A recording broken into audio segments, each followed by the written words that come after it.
दूरे दूरे। अरे है नतिया एकदम से हमारे कुतिया के परेशान कर देले बाटे। एको घंटा चैन से नहीं खे रहे देत, दिन भर बाजत रहता। मार के इनका डंडा से गोड़ तोड़ देब।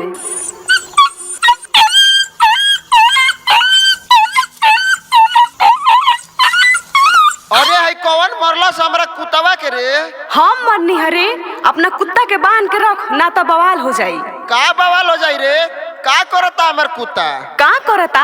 दिन भर हमरा कुतिया के परेशान कइले बाटे, छेड़छाड़ करताटे। अच्छा, तो एमे खाली हमरा कुतवे के दोष बा, तोर कुतिया के दोष नहीं खे? तोर कुतिये न बोला होती तो हमर कुतवा जाता।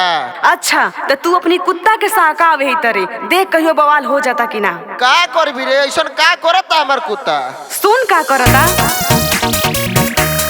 होली है, होली है।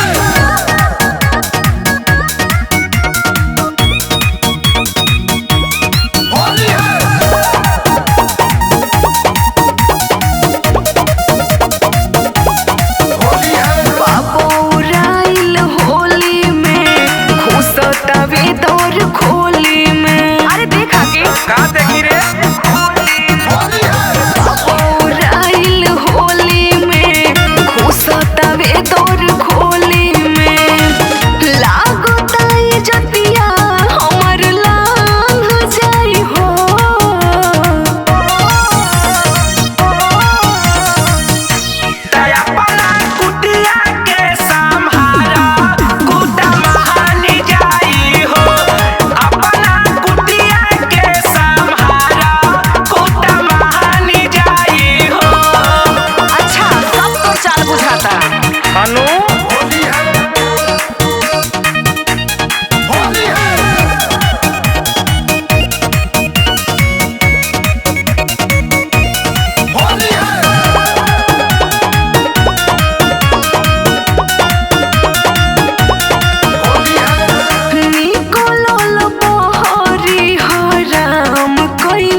मन बन राजू